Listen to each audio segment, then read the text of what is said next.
Maneva say ma PENDREAM TV. PENDREAM TV there osia dem yopo.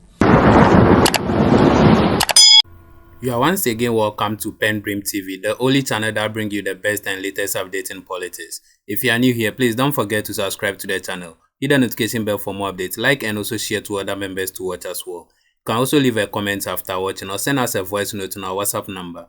It is 0277128777, showing on your screen as well. Thank you. I want you to join me listening to a tangible advice given to the NDC by Samuel Huntor, telling them to be vigilant and not to trust the election into the hands of Dampare and the EC. He also exposed the EC about their evil plans in Ashanti region, which I would like you to join me listening to it. And I think this is a final advice and the NDC has to take it into consideration. Thank you. Na yenko. Back some of the choir, ya electoral material, so me a silly ano. The who ya ne say afedie ya be so. Fortunately for NDC for no, one more de na ye intact. Ye mie hwe. Ye mie bibia. Meeting cross your east no air cost we east no office no and also ye de nyina ebebrem sesi a. Sami akwaba. Nana, just na pome. Nyame adom. Mami video nkoko mpacho. Ah? Sami. Nana. Empomu ye se the saka 8 days nti obesa ye ko ahye. Mami ma wadwuma. Na me ma one o producers na susu adwuma. Na me ema atiefo nyina susu aha. Na me mo nyina so adwo. Na said ye penika sabo bi ebewu aya opre. Ebeka twe say last days are always dangerous. Adwuma no se de na me kan ye no ye adwuma fie nwotwe na abato ne mpompon so emu na ye ewura no na edu sabre stress no double. There was so ye bia no so dwene hu se ebe double triple and quadruple enti the best rade eya hoden so be ma ya hoden a de be konkoden akakosi ase ya ka sei ise kwabna bobie eni nkran wonamu listo omonamu ada team no omunyina namu me se nyame ya adomo a me tro me paper wie Sunday anopa nondu me tre wie ya me so bu marketem yenso die ti dom ye beba ne ye ba ne aba beto aba so bia eni abre to so bia so konkoden na ye hwe na hia titiru ne se be me ye ni anda ho na de bobo ba de emise wankasa wahu bi na mameni ka ma President John Dramani Mahama and the incoming president at the Ghana and any birthday. Happy birthday. Na nama na miane no kre President Mahama wa ye adwuma. Me hwe ahoden pa President Mahama dia hye sa campaign we mu no. Papa no wa ye adwuma. Papa day and night. And then po ye ne birthday. Osra no pa mi se ne yire ma mi lodi na kra nya daaje we shinimpo ma ne pek ma ne breakfast na papa yi edi simu you know ka say won namu den and na okodu no officer edom egu ho no enye dom ketwa manya ne ntie se ene yia so be se bu na ketima frinkramantam ha esa de na ne akire mo mantam foforo mu ami modin yanum ebinum yam ewim enti the message we dem ponya after 15 days after 150 million Ghana cedis in nation so the adwuma o mko say ni nyina okokrakra ni nyina no mo de adwuma no mko say okoreset enti electoral commission mo predodo mo bagimani so boss manasare o pre General Kwemansa mo pre mo bagimani so na ade ba ko mu ni ni say o madwe mo say this election is between the Electoral Commission, MPP, and against NDC. They don't know. This election is the Electoral Commission, NDC, MPP on one side, Ghana Funina at one side. So why do you say we didn't say you kwasi assemble polling station NDC for and a barbecue boss wa me catch your set him for and a barbecue boss. Now we cast a Dampare say Ghana for ubi anko to na ba ye bambon sem edan insem. Yes, I know ka eshen insem.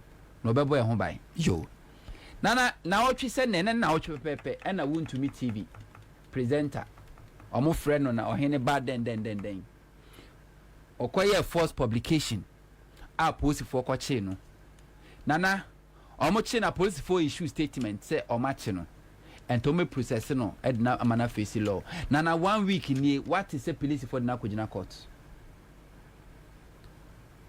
1 week ni Dampare police sa wontumi presenter no a okoka say afia bato no ye ba chemu mienu ni ato fedi nka na echa da foforo akoto no a police for so much eda na omochi na dana no man be yensu think cry ni Ghana nim say police for chill Friday a ubenya belaje se Monday nanso on ye chi ni Friday ni Saturday enye obia na ye chi ni Friday enye sana police for na me hu political any political activist bia police for ba chi ni Friday political activist bia o Ghana ha titiri ni NDC for police for ba chi ni Friday ye chu Friday a ni aka cho say Saturday and Sunday police for any official day ntia be ma bail Monday nanso ono nko ade chi ni Friday man bail Saturday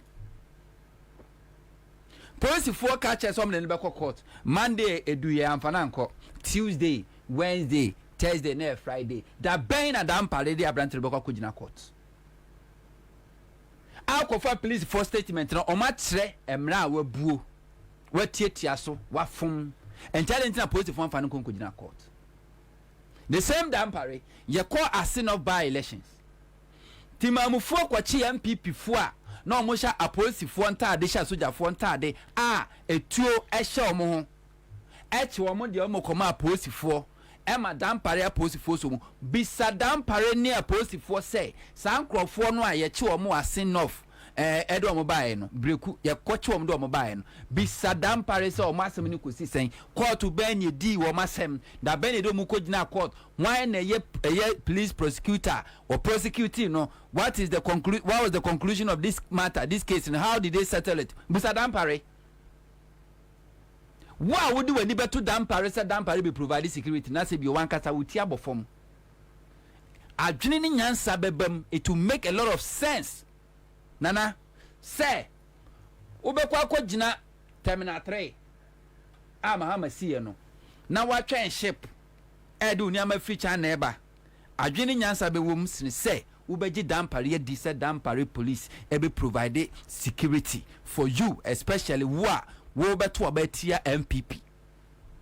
But no, when you kind of say, how would you nipa no gina hormone no kwa gina akaka say obehunu say wo ba beto abade etia MPP ntino o protect. Meba ye tegana ha under Dampare okoswame NDC communicator MPP for say afia ba to no babu am no say so mo babu e de enso be yesei Dampare am yankwache no nanama Dampare wa ma yankwache no edie na brana champo kan ye edie na eye Dampare ye brana champo statement no make ye no edie na IGP police oyeye ofre NDC national chairman ofre MPP for na ono mo kotana na office because mo nkoya mo politics na enye police wache mebisa wache eye brana champo wache no yenya instances na so NDC ni de wache no same menu mienu wo Ghana ha yenim by election de ekowie and then asin of by election yenim how na MPP for ye desperate ye hwe by election previous by elections said ye si kokko wie ye ni ye hwe by election kokko wie wasin north ye ma IGP ni police credit nanama yes ye ma wo credit I ask a very specific question.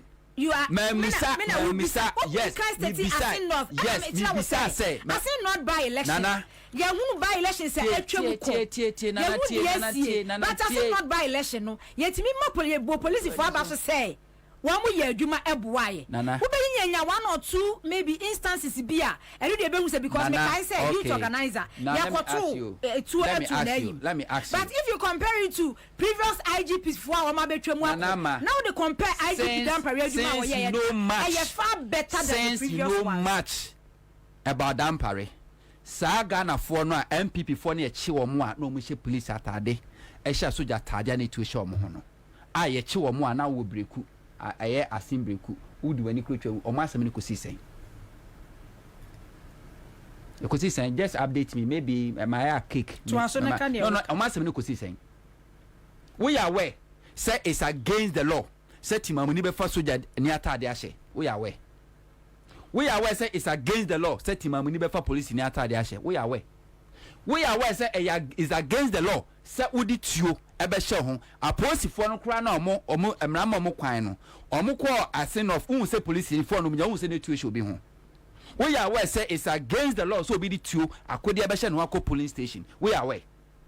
And for that matter, police force say Dampare will protect the law and order and making sure so best secure be alive. Some crowd for na echom then Dampare ye. Sanke NDC for na kwachi my office anka say ne be no. There be officers say ne be no. That's what I'm saying. Say you have every right to believe. We don't bet me trust Dampare. That's your thinking. But to me, it will make a lot of sense. Say we kwa jina terminal 3. Kutuka now I try and shape dance over trusted Dampare as far as this election is concerned. Because Dampare doesn't care about you, especially Ubi over to about TMPP, Ubi over to about for change. Dampare doesn't care about you. Dampare is there to protect MPP. Sabrantena won't me abrantena or your first publication a chain one. A policy for much in last week Friday. Omini Kojina court to the bank. Court to Ben Yedinasem, charges Ben at the bono. Sanke NDC no anke money charges. That's one thing we should know. And nobody should trust Dampare. Dampare well 2-3 months ago on the electoral commission omukoye forum biso Dampare say wa be publish anything fake news false news no post for no bedi. Enya Jubilee House nya one ye false publication yo eba mahama nya nyina won free ba. Jubilee House or Mampeni atena your office of the president ho ene trance ne ditro apprenti nyama enya no credit for John Dramani ma e de na Dampare ayafa ho president Mahama office wa petition IGP any police about akwabi o Jubilee House or publishing fake and false news about John Dramani Mahama e de na Dampare ayafa ho e de na ya de fa ho. That is one thing we should know. Now, so why when you know this your track record? Our track record that says we are credible, and for that matter, we need integrity to fight or protect anything free, fair elections.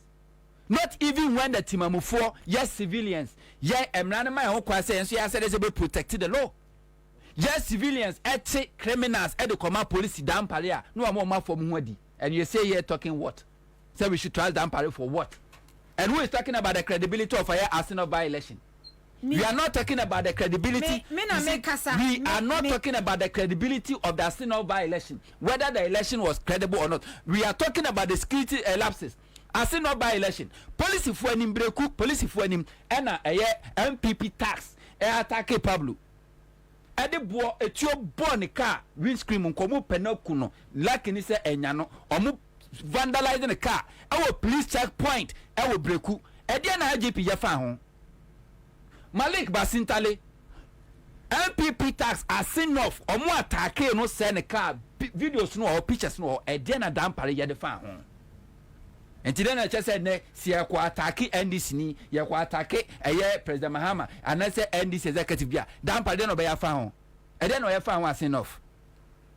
This your record and you want me to believe you? No, I cannot throw away this little sense in my head. Mean true because it's a CBM thing. And she me trimon trusted Dampare. So Dampare can protect everybody. Nobody should trust him.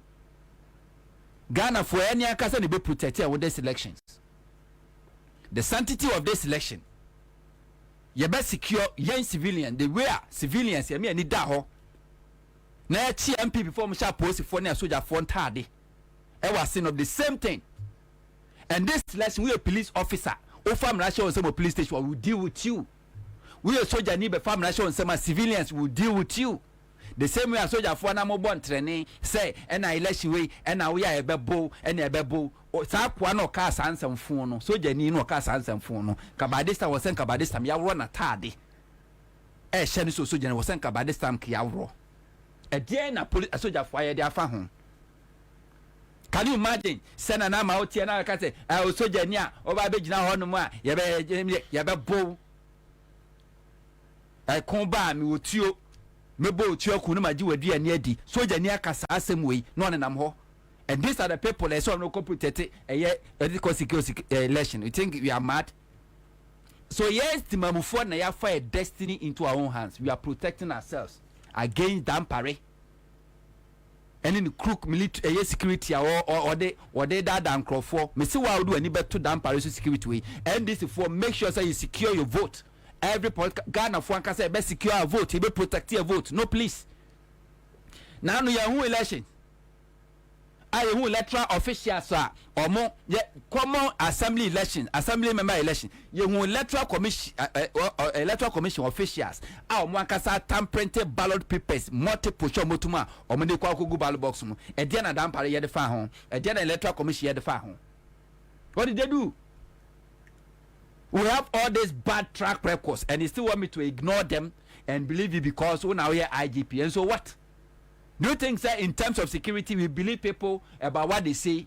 We don't believe what they say. We believe them by their track record, their actions and inactions. And I bet you say you better not trust you, and I sentiment trust you. And Dampare at every point, I'll prove your Ghana for so on your trustworthy. Okay.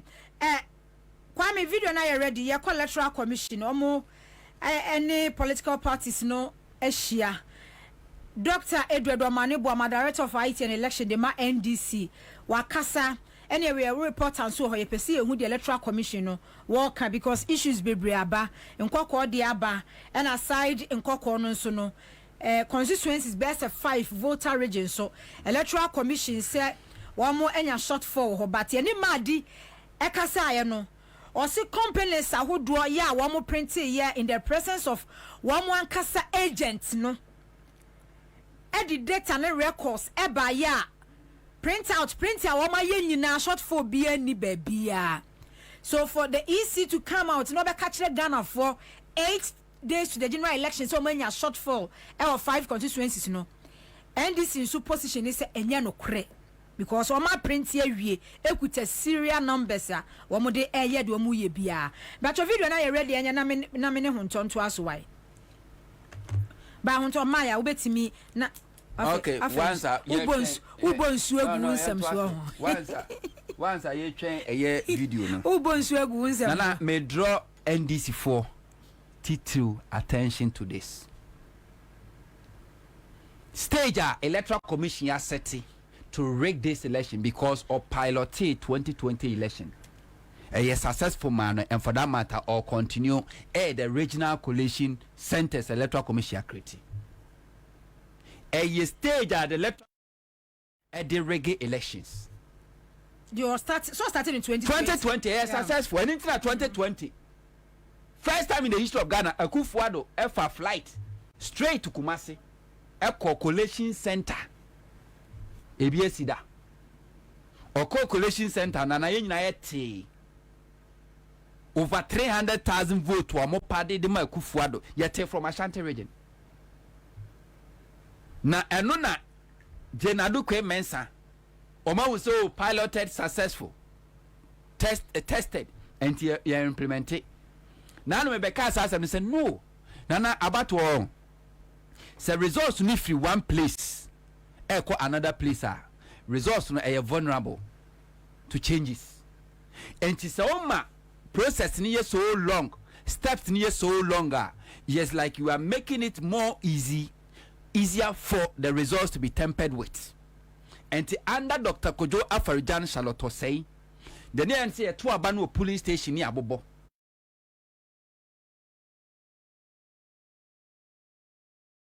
As we speak, we do not know the Excel formula that is going to be used. Are you ready here to provide the Excel formula that is going to be used? Because we need to educate our coalition agents on the Excel formula that is going to be used. You understand? We want it to be clear, everybody knows. So, are you ready to provide the Excel formula that is going to be used? Then, we all know the challenges with power, electricity. Have you made adequate provision for generators so that standby generators, so that in case power goes off, we can quickly rely on the generators? And last but not least, at the polling stations, vigilance. you have enough power bands for the PVs? Thank you. From there, I move to some other issues which I wish to raise, which are also related to this. The border on collation. Who is sending the pink sheets to the collation center? I presume is the presiding officer. Would the presiding officer, in transmitting the pink sheets to the collation center, be accompanied by the polling agents of the parties? We are not saying the polling agents of the parties should go and occupy the collation center, no. But we are saying that in the interest of transparency, the byproduct of whatever happened at the polling station from 7 a.m. up to 5 p.m. and subsequently counting and everything, will the presiding officer be accompanied by agents who would wish that they follow, so that there are no swaps on the way, there are no swapping of either ballot boxes or pink sheets? What arrangement have you put in place to ensure that the police doesn't obstruct such agents who will just be working in the name of transparency? That is one. Two, the presiding officers. And it's interesting that you jump to collation, because before collation are things that will happen at the polling station. I don't know whether you will discuss things that will happen at the polling station after you are done with the collation, or I can just go ahead and go into the polling station. The pink sheets from the presiding officer. Is it your appointed constituency collation officer who is not explicitly known by this law, or it is the returning officer of the constituency who is explicitly known by this law? You ask a question, so we go ahead and ask your question. Good. So when the presiding officer gets to the constituency collation center, who is the presiding officer handing over the pink sheet to? The presidential and the parliamentary too. Is it a returning officer, or it is the constituency coalition officer? Now, what is the exact roles and responsibility of this constituency coalition center officer? When he or she is done with the electronic collation, is he supposed to hand it over to the returning officer, for the returning officer to determine the accuracy, the validity of it, before the returning officer will announce? Or it is going to be the constituency coalition officer who is going to just project this thing and announce it? You want to know. How many questions are there? Dr. I think why don't you allow us so that we Leaves the pink sheets from the presiding officer. The issue that Dr. Manibuama raised as causing financial loss to the state cannot be accepted by the commission. Let me take you through what happens at the printing houses. Political parties were giving the ballot statistics. Boy, my busa electoral commission. Ghana Mrane say when it comes to presidential results, the returning officer who is the electoral commissioner or no pay any declare presidential results. And he said, now catch them say first near results we are from polling station to collation center, constituency collation center, straight to Accra. We are now what declare. Now also could declare results on regional base. Who is going to do that? Because in him said the returning officer for presidential results is one person. Jenadu Kwemensa, the electoral commissioner. Okay. And now, we are in 16 regions. No, ye declare results no wa. Obeti chenimu. Now no clear declare Accra. No akwa declare Kumase. No declare one. No declare Baby Ana. That's the question I bisa. Because election CI no the creation of law. And yet the open away is the creation of law. And how is she going to do that? When they declare presidential results for your regional collation centers, no. When they declare, and I'm hoping and I'm waiting for the response to this electoral commission, the Bema. Now I'm saying regional collation centers, no, a plot and a stage but to rig. AC 2020. Yes, to rig. NDC didn't pay much attention to it. AC 2020. But it's did and the NDC one. Obebusa said there be antidote to the saying. NDC should insist. Says so long as a yabobo ya collation, our constituency collation center no, or mun declare results no, or mun declare everything in the presence of the press.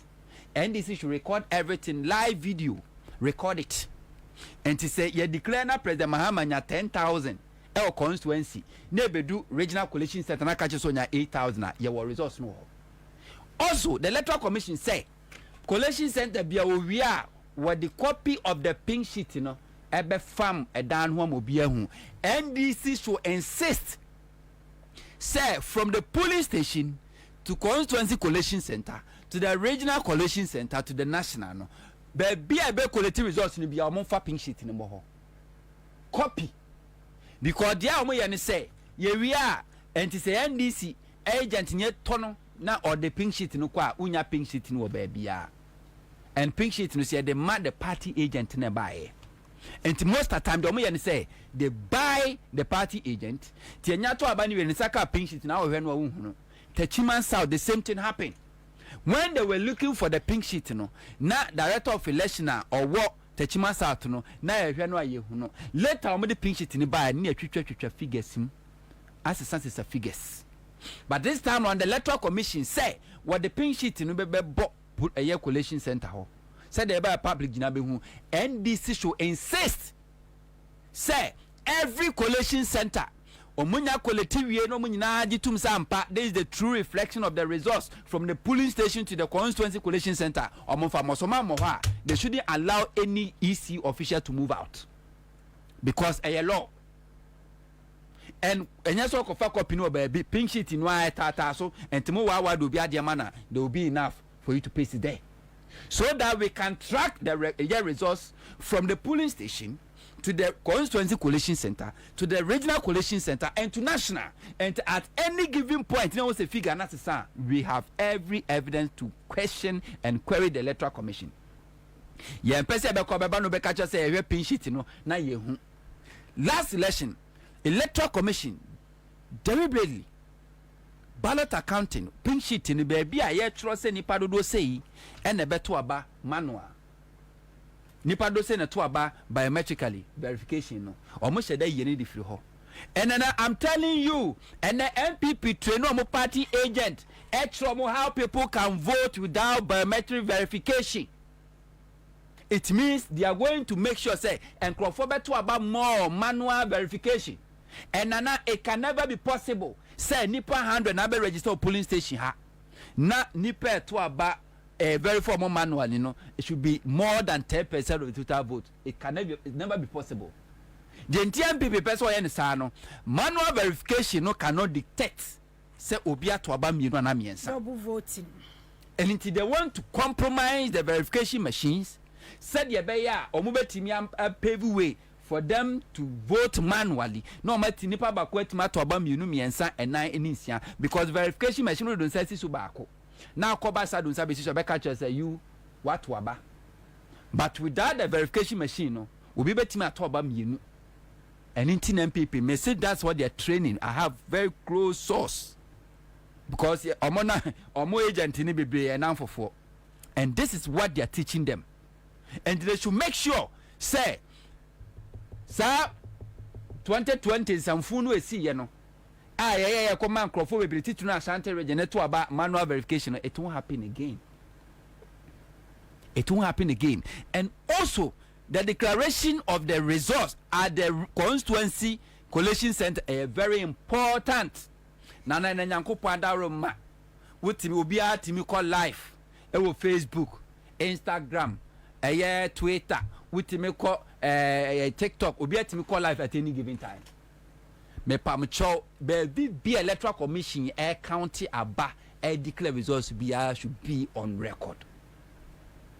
It should be on record, because that is the only thing this electoral commission can do to rig the election from the regional coalition center. Can you tell me, say, Okofa Ashanti region 2020 election, Okofa vote Akufo-Addo as a presidential candidate for MPP Nyae. Now Okoka all the parliamentary candidates who Ashanti region MPP Nyae. Akufo-Addo vote na was 1 million vote than MPP parliamentary candidates. You want to tell me, say, Ashanti region MPP for no mom to NDC ope MPP 1 million to aba sa lie omo to de Akufo-Addo edu parliamentary no omanto edu parliamentary no omanto. So they voted 1 million, clear 1 million vote.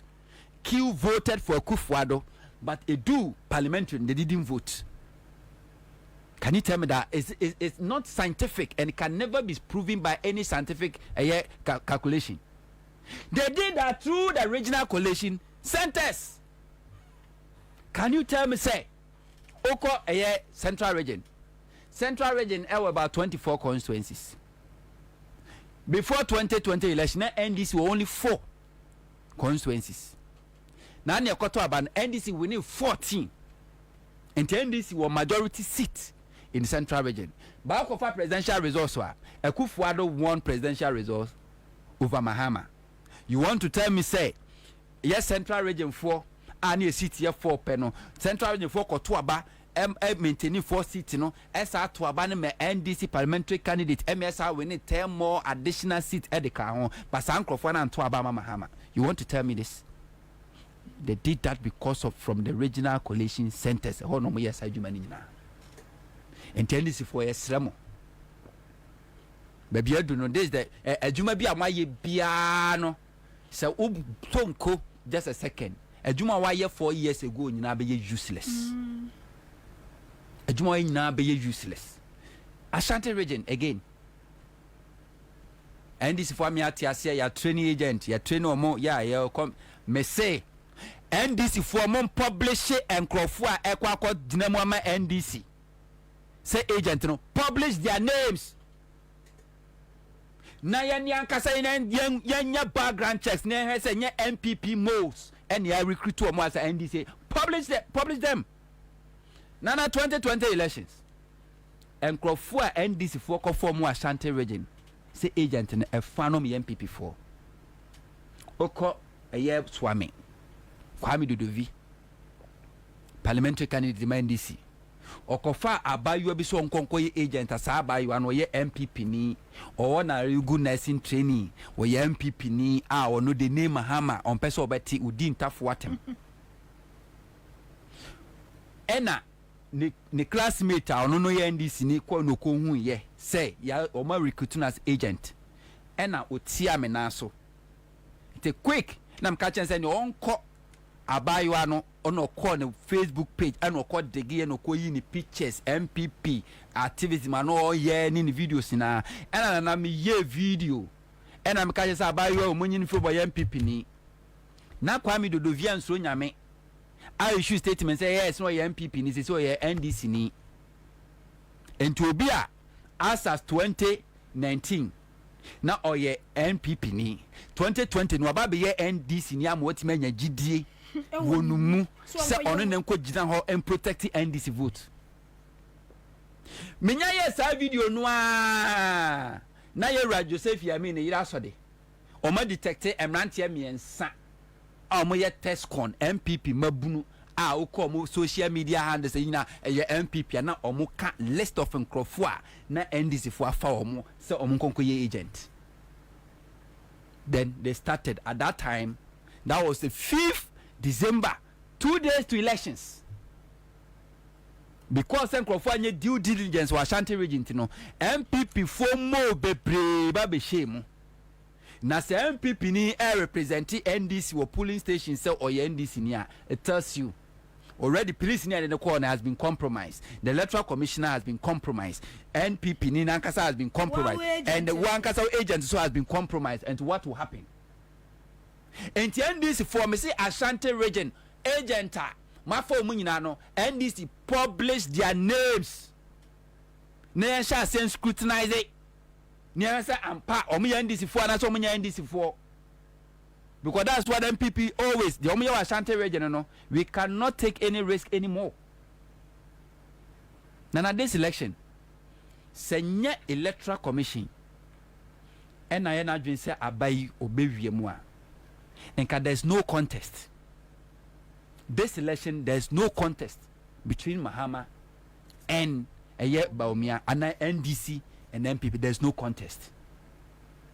The only thing I was a Ghana for na chain na ye declare Mahama John Dramani Mahama winner and say the electoral commission na say at every stage opeso wi abanum awo wiem na NDC for so at every stage expose no the ekoso ufi say die nti na be my electoral commission be catch say na 21st century ye koto aba eye constituency collation center yemfa media houses 8 pe TV stations miensa radio station enum ufi say die nti a electoral commission ko anka so obi o say credible tina the electoral commission ni determine media house eye credible ufi say die nti na be my electoral commission be ka say a whole regional collation center to say Greater Accra yemfa 12 media houses per TV stations 5 radio stations 7 ufi say die ntia ye wo TV stations more than 30 in Greater Accra ye wo media houses more than 86 in Greater Accra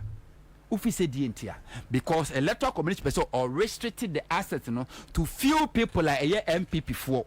Because if the electoral commission is the one determine which media house is credible, it means our right to select who comes or who is giving the accreditation to cover the election or not. And we make sure so best selecting for MPP and even the collation center when they are rigging changing figures.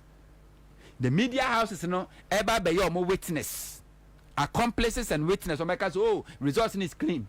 And nobody can get to know the facts on the ground. That's why the electoral commission today restricted the assets of media or air collation centers.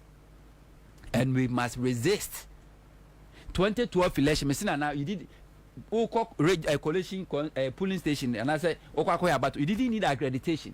Then now we have to sacrifice for more tag and why enough for you to cover elections?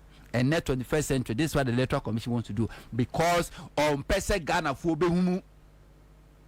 A see then electoral commission was so transparent, were open. Now pesa Ghana for na juma. Na civil society groups in Ghana. Say on more accreditation on ko observe election. I was men farm mamo. What TV that? And at every stage. No.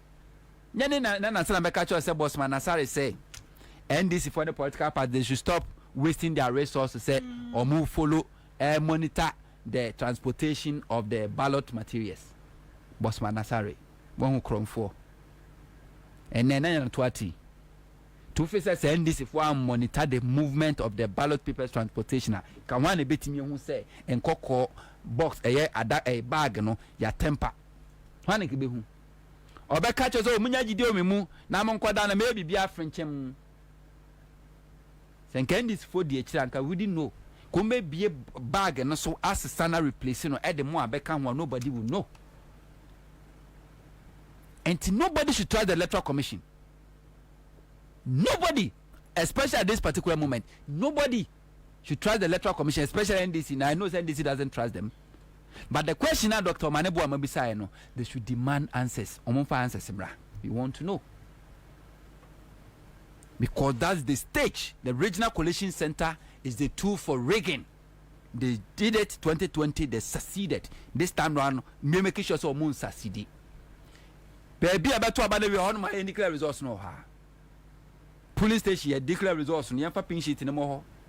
Collation center declare results no yamfa pin sheet no more. So I'm far more no more money movie more my electoral commission adwuma for because a law 2020 after 7 December adia chenye 8 December ebe 4 p.m. e 5 p.m. na electoral commission every as the results eba. Yeah. Me say last election ye to abani wie ye any 3 days electoral commission mo format all the verification machines no on say ebe court no verification machine no one tool I betimi use as evidence. Ye betimi akwa nipa dodo say na beto about polling station here very far omo. So electoral commission making sure so or temper or destroy that evidence and sakra na Supreme Court. And to prepare any trace. This electoral commission a crime scene. Electoral commission we a crime scene. The police service and the Dampare is a crime scene. And these are the two institutions are very critical when it comes to these elections. And for that matter, nobody should trust them. Now what to be that? Say, you co-printed ballot papers. Electoral Commission will now invite political parties to be an agent. Oko no more. NDC will agent. National Security agent.